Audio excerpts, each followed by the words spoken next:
So 3rd and goal as that high pass and a big hit falls incomplete. And so now to start the 4th quarter. Yeah, not really much McKinley could do there, Clay. Just really good coverage by Gulfport getting out to the ball, and he's ran that route a few times tonight. The wingbacks have ran that type of route. It hasn't been covered for the Maroon Tide.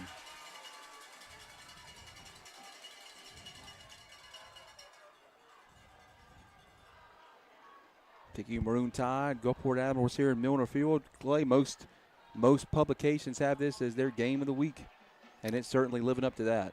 Yeah, it's been a doozy so far.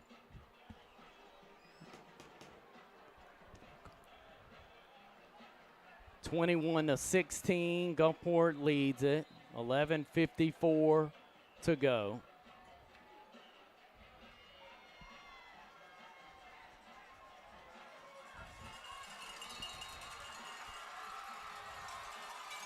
Everything in the world was going to the left in the formation. A brilliant play design, and well, back up and survey, see what he has. We'll pitch it to Dennis. Dennis will see what he has. We'll pitch it to Dennis. Dennis with a really good cut and a spin gets him in. Zay Dennis with the catch for the touchdown, and now a 2-point conversion spins in. So Picayune now leads it 24-21. A perfect play call and a good execution from Cole Robertson to Zay Dennis. Dennis able to get the 2-point conversion, Rick. And listen to this crowd has made the trip. Tied on top, 24-21. Clay, Picayune runs 7 plays there. They take 4 minutes and change off of the clock. And, boy, what was just a battle of wills at this point. People are cramping. People are having to go get water. They're changing out defensive linemen back and forth. But Picayune finds a will. And when they needed it, a big 3rd down play. Colt Robertson finds Zay Dennis for his 2nd score of the night. Got one on the ground now, and he's got one through the air. 2-point conversion is good, and that's going to put Picayune up 24-21. Yeah, what a big series of events that was to get the Tide to this 3-point lead. Tide leading it after a touchdown pass from Colt Robertson to Zay Dennis. Dennis then was able to go get a 2-point conversion. So Tide lead it 24-21. Once again, a booming kick from Edgar Cruz. Cooper Crosby's made it through the first level, and he's midfield. Eddie Cruz, only man potentially can get him. 20, 15, 10, 5 touchdown. Cooper Crosby, a 99-yard touchdown return. What a athlete Cooper Crosby is, Rick. You couldn't have hit it any better. The kick, Hill's almost in the end zone, but able to return it 99 yards, and at about the 15 yards was about a real cluster of Maroon Tidesmen that had a chance at him. Once he broke through that, Rick, got to the sideline, it was a foot race, and Cooper Crosby not going to lose many of those, even to this speedy Tide team. So what a turn of events here. The 4th quarter's off to a heck of a start. The Tide have scored a touchdown, gotten a 2-point conversion. Gulfport on the other side has returned a kick for a touchdown. Go back in front, 27-24. What a treat this is to open the season, open our 2025 coverage of Maroon Tide football. Didn't want to see the kick return, but sometimes you tip your cap to Cooper Crosby. That was an outstanding individual effort by him. It really was. I think that's all you can do is tip your cap. Bad news is, Clay, it got to put the defense right back on the field. Yeah, and cramps everywhere from both sides, Rick. We got to put the offense right back on the field. And a lot of times, Rick, when you have the type of players that the Tide have, you want to play them both ways. There's just no way around it. And so when you say the offense or the defense, for about 5 or 6 guys. It's really the same, right? We've seen a core group that has played a ton of snaps. Bolden, Burnett kind of come to mind, Igana, McKinley. Some of these young guys have played a bunch of snaps, but certainly Zay Dennis, Mitchell Smith. List kind of gets long on guys you're using both ways, and how can you blame this staff? Super uber talented. Jordan Hathorn certainly comes to mind. Fortenberry, who's about to be set back deep to return this thing, but 28-24. Gulfport has climbed back on top with a massive return by Crosby. 28-24. What a game here at Milner. Milner has seen some classics. This one working itself certainly into that category. Got to be careful of your special teams for the Tide, as Carter Platt has already hit one onside kick that the Tide were able to recover, so you've got to be conscious of that. This is an angled kick, fair catch called for at the 21-yard line and made, so that is where Stallings catches it at the 21. He's another one that has played linebacker in all the special team snaps. It's going to be Moto in at tailback, as Jamari Hathorn going to go in at that tailback position on this drive. Zay Dennis going to come off and catch a breather. It's going to be Nixon on the front line at center. Burnett at guard. Bolden at guard. Eddie Cruz on that line. Mitchell Smith, of course. You'll see Jordan Hathorn coming off late. Somebody subbing in for him, trying to get fresh legs. Or fresher. Fresh isn't going to be something that I should say right now. As fresher, maybe a better description. 1st and 10, ball at the 22 for the Tide. This is Hathorn looking for the corner, and he is whacked. The 24-yard line, Rick. That was a big hit. Hathorn did good to hold on to it. That was DeAndre Williams, a junior outside linebacker, 5'10", 190. Really got into the body of Moto there. Yeah, he did. You said it. Moto did a good job just hanging on to that one. See if the Maroon Tide can just gut out another long drive here and try to get this lead back. That was a 3-yard pickup. 2nd and 7. Ball rests at the 25. Same play, but to the right this time. And picked up and slammed at the 30. Good news is Hathorn got a pretty healthy gain to the 30. Going to set up 3rd and short. Bad news is he was literally picked up and slammed at the end of that thing, Rick. They can do a better job of describing that. But well, Moto's he's an athlete, just running a little bit high. Anytime you see a back get picked up like that, it's just a high run and runs with his chest up. But I tell you, Clay, he's just a fraction away from breaking one, and if he does, I don't think anyone in Gulfport's going to catch him. No, and the thing about him, when you look over it, is there's a timeout on the field, Rick. 10:26 left in this ball game, 28-24.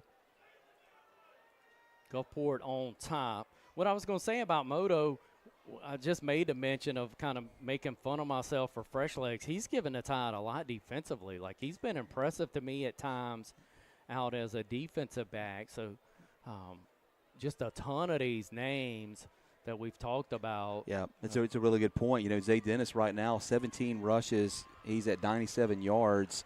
Had the touchdown for 9 yards as well. So he scored twice for the Maroon Tide and also a full-time guy on defense. That's a lot of carries for a back just going one way.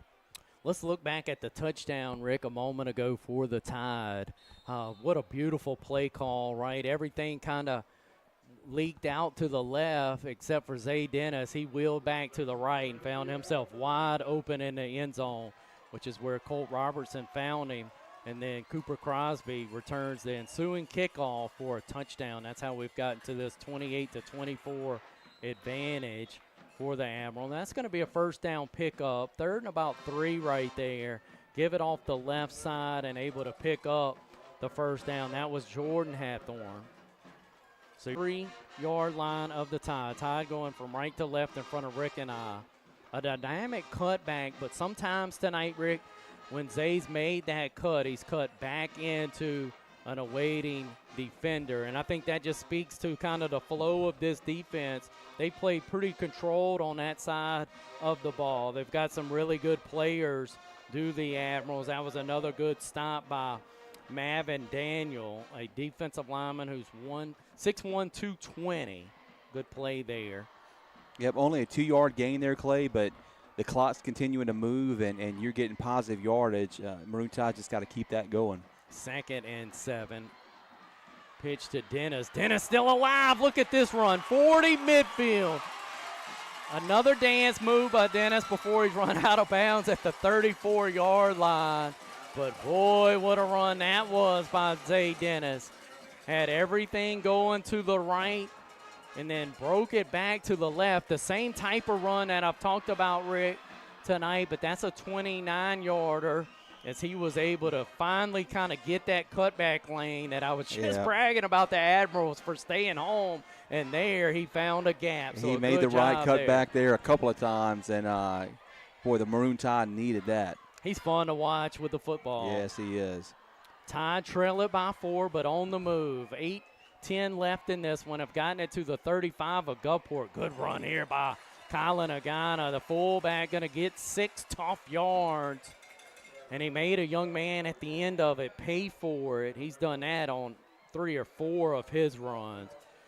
Boy, you can talk about finishing off a run, and then you can see Colin Agana do it. I mean, you are going to pay at the end of his carries. Whether he gets 2, 5, 6, 7, he is going to make a defender really pay the price with a fullback.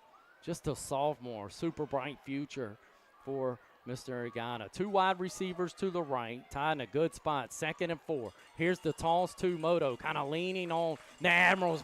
Moto stays alive, fights through 2 tackles, down to the 12. Just like a heavyweight fight, the body blows beginning to add up against the Admirals and have the Admirals kind of leaning on those ropes, pulling down by their knees, trying to grab some air, are the Admirals. 28-14, they stake themselves to a 4-point lead, but the Tide trying to do something about that, have it to the 11-yard line. Here's another tall sweep to Moto. Jamari picked up and slammed again. Rick, that's the same kid on 2 of his tackles tonight for Moto, particularly on this drive, I guess. It's been a slamming finish to them. That is Cordarius Payton. He's 5'11", 200 pounds, and he has finished off Moto twice with a slam at the end of it. It was a 3-yard pickup. Bring up now 2nd and 7. Ball at the 8 of Gulfport. Illett, the lone wide receiver to the right of the formation. Here's a give to the big fullback, Agana. I like it.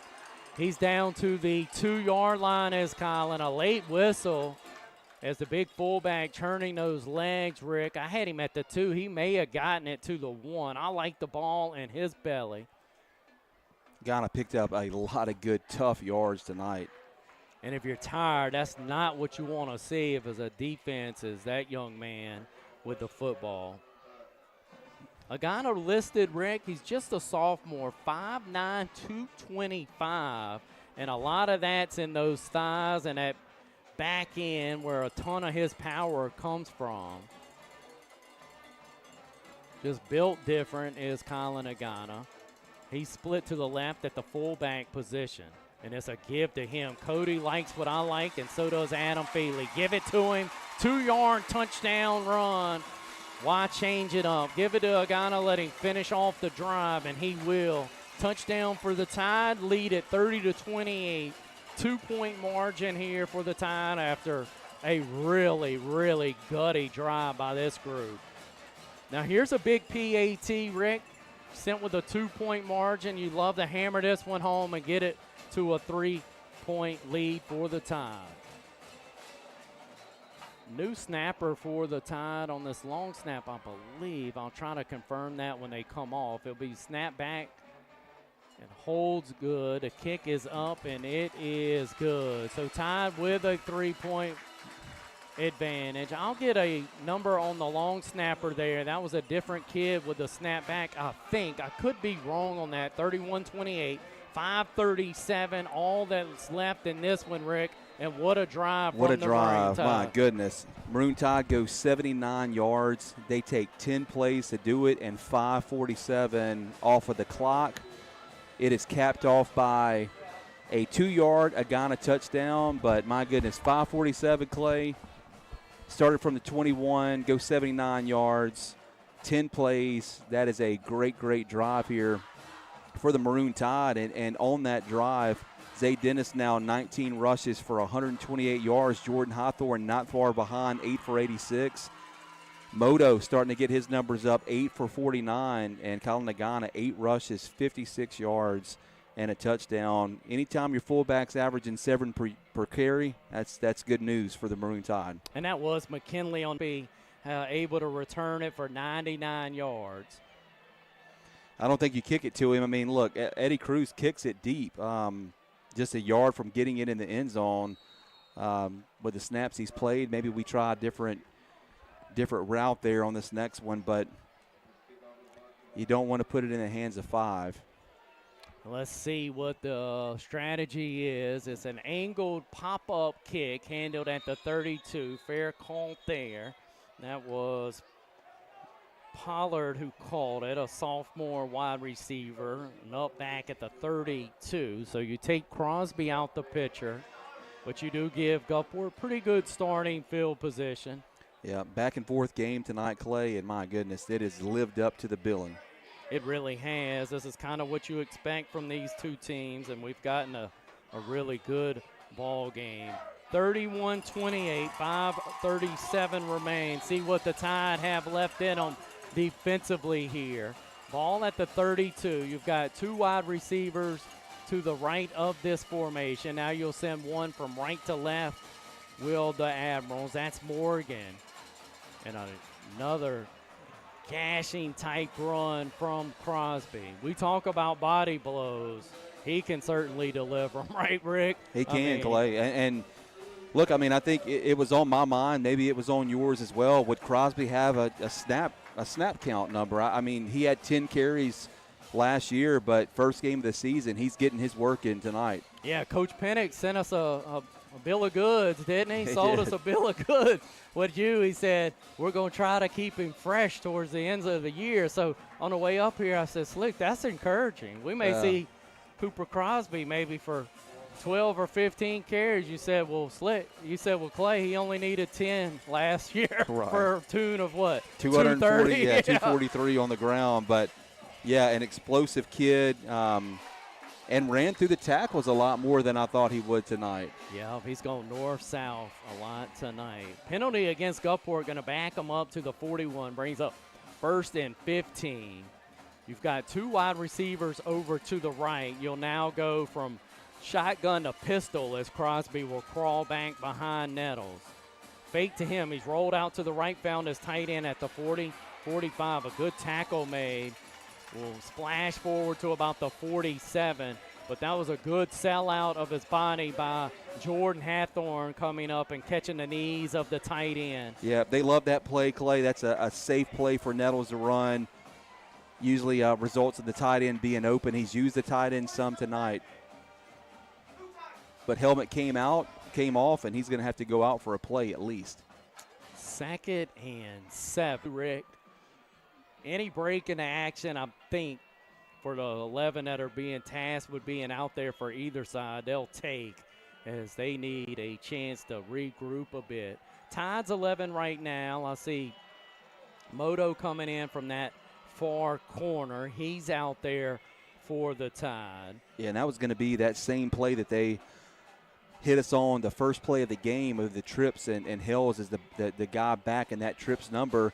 But, Clay, we talked about it, and I think it's worth mentioning the play of these freshmen like McKinley and Agana last year, now sophomores. Hey, this is a spot where we would see the bull at fullback on offense. Agana's giving him that break he needs because they need him right now on defense. Yep, and you've got Stallings in at the linebacker position. I believe that's McKinley nearest to us. You have Fortenberry back at a safety spot. Bolden coming off the edge. You've got Nolan Wilson coming off the other end. You've got Igana in on that defensive line, 39-yard line. So they're doing a good job moving some furniture as well, along with the physical play of Crosby. That was Zay Jackson who was in. He'll now bring Mitchell Smith on for the tie, defensive line-wise. Quick pass out, incomplete. Trying to find an intended wide receiver. That was Hales again. Hales had 4 or 5 catches in the first half. It's been held at bay here in the second. That fell incomplete at about the 30-yard line. Yeah, Nettles is telling Hales he wanted him to settle, and that might have been why the ball was incomplete there. But both teams with 2 timeouts left, Clay, and get to around the 4-minute mark. Boy, just 2 great coaches here and a battle of will at this point on the field. Todd added a defensive lineman, went to a 5-man front. That was Mitchell Smith, and that's why.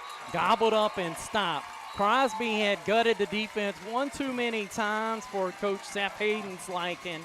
He said, I've got an answer for that, and brought in. You're down a defensive back when you go to this formation, and it's probably a passing down, so can you get pressure on Nettles? We'll see. 3rd and 11.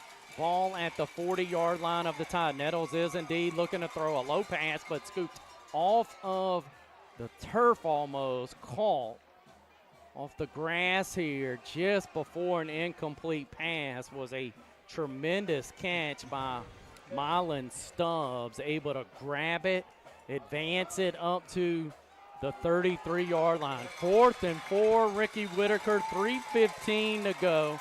Gulfport has gotten it to the 33 of the Tide. A timeout will get a chance to reset it, pick your brain a little, Rick, as the Tide lead it 31-28. 3:15, all that's left in this one. And what a big play, right? 4.5 to go. Ball at the 33. We talked about the chess match. The Tide play 5-down linemen here and not allow Crosby to get it. You open yourself maybe up to a tight end leaking out. Going to be interesting to see what the play call is from both sides. I mean, you got to roll the dice here, Clay, and I like the call there. I'm going to stay with that. It kind of goes back to what we talked about in the pregame. If Nettles beats me, I'm okay with that, but I'm going to make sure Crosby don't pick this yardage up. Yeah, kind of similar mindset following Picayune all these years is why would you let a tailback ever kind of determine it? That's kind of the mindset probably here for the Tide. Although Mitchell Smith not in the ball game, you will have Macon Burnett, Colin Agana, Bolden, and Nolan Wilson across the front line. You'll have the 3 wide receiver set over on the right. That's going to be Hales to the left. Tide have seen the hand of Gulfport, going to burn a timeout of their own. Of course, you were going to have Cooper Crosby off the hip of Nettles. But this is one of those basketball-type timeouts late where you'll see what offensive set the opponent's going to have, and then you'll burn a defensive timeout to kind of adjust to that. Were you surprised not to see Mitchell Smith and the defensive line up there for the Tide? I mean, I think it was a good call. They're anticipating they get a stop here, and they need him fresh on offense to close this game out. You got to go with that, right? I'm sure he'd like to be out there, but again, I think you put the pressure on Nettles. Insert themselves into it.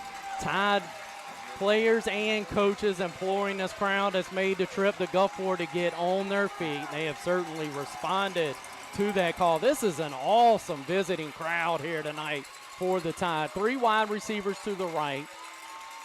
1 wide receiver to the left. That's where he's looking is Hales. Hales has come back for the football. It's incomplete. Pretty good coverage from Moto. Mr. Hathorn locked up on one-on-one with a favorite target. Javius Hales is going to fall incomplete. Tide will take over on downs. 3:10 to go. Can the Tide get this clock to go away with 3:10 left? Can you hold on to it with this drive? Don't necessarily need points, Rick. You just need to get it to zeros as you already have that 3-point advantage. Hathorn, Jamari in good coverage. Hales, obviously Nettles' favorite receiver in this ball game, but Moto's done a good job on him in this second half, particularly on that play was where he needed to be. Not that he deflected the ball, but he made a small window for Nettles to kind of throw it into. Yeah, and I think that's what you want on the Maroon Tide sideline. Coach Pinnock elects to use Crosby as a blocker to try to give Nettles more time. Nettles made the right call there. He threw it where he had one-on-one coverage with his best wide receiver. Got the time he needed, threw a pretty good ball, but better coverage by the Maroon Tide defense. And can't say enough about the will of these guys tonight, Clay. It comes down to just heart right now. Your body don't work right. Mind didn't think right. It's all about heart. Yeah, that's making a good point. And you're going to have some big guys leaning on you from the Picayune perspective. You've got Mitchell back out there. You've got Eddie Cruz left. You talked about Mitchell being able to catch a breather there those last 2 defensive snaps. That was big. Now maybe you can crawl behind him, pick up 3 or 4 yards a pop. That's all you need. The math tells you can get 3 or 4 yards a pop. You do that 3 times. You can move the sticks a couple times, and then you really put Gulfport in a bind with 3:10 left in this one. Yeah, you do just that, Clay, but give him credit because the big play that Mitchell made lit a fire under this Maroon Tide defense, and they elevated their play these last couple of downs. Yeah, Gulfport had kind of found a little honey hole there with running Crosby up the middle. Good strategic move getting Mitchell in, and he made it pay off. First play here of this drive. Zay Dennis trying to bounce it outside and has put a guy on skates. Midfield 45-40 and then stays inbounds. Will drop himself so smartly inbounds down at the 41. He made a good choice. Would not be pushed out of bounds, and look at that. Just sits on his bottom at the 41. Rick, he undressed a kid at midfield. He did. He drops a guy down and makes another one fall. Broke the old ankles, as we say. 26 on that carry. Zay putting himself together. A really, really nice night is Mr. Dennis. Zay with 20 carries, 154 yards. Done it on the ground and through the air. Here is a give to Dennis. Made a guy miss and then just falls after a 2-yard gain. So 2:40 left. You've got a Tidesman down once again. This looks like cramps. And Clay, the Maroon Tide out of timeouts. If that timeout tally there, no, I take that back. They have 1 timeout left, and I believe that Gulfport used their timeout before the injury. Yeah, and all those are precious, right? With 2:40 left, it becomes a math equation. This late in this kind of ball game with the way the Tide can move the sticks. And this is huge, Clay, because if they called that timeout early and then the officials call their timeout, are they going to give that timeout back to Gulfport? I think that's what some of the discussion is going to be with these guys in the stripes. Yeah, it's interesting to kind of watch the way this one is played out. What a ball game, right, Rick, to get the coverage started in 2025. We appreciate Cody Stockner and the way he schedules this thing. He gives us a lot to look at, and we certainly appreciate that. Picayune with a 3-point advantage coming out of this injury or Gulfport timeout. We'll have to see how that one's charged as it plays along. 2nd and 8. That was a weird snap right there, Rick. I think everybody went on a different count up front. That was strange. It could have been a disaster, really, as I think the center went before everybody else, Rick, and lived to tell about it. Will the Tide. 2nd and 20. A heated discussion in the offensive huddle because of maybe that. I believe that was a snap count malfunction. Tide lose 3 on the play. It's now 3rd and 11 back to the Gulfport 44-yard line. Cole Robertson, one of the smarter guys out on the field. That's exactly who you want managing a clock. Super high IQ, really high ACT score as well.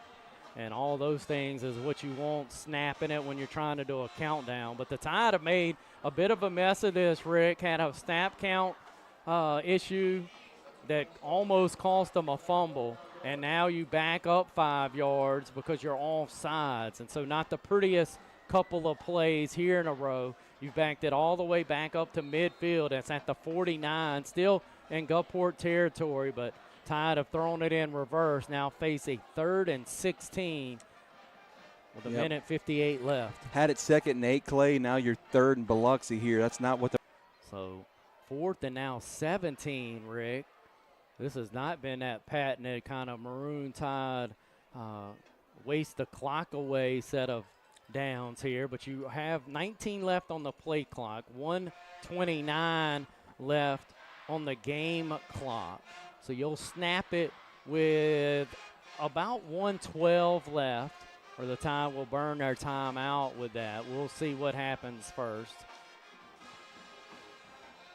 Tide will burn that time out.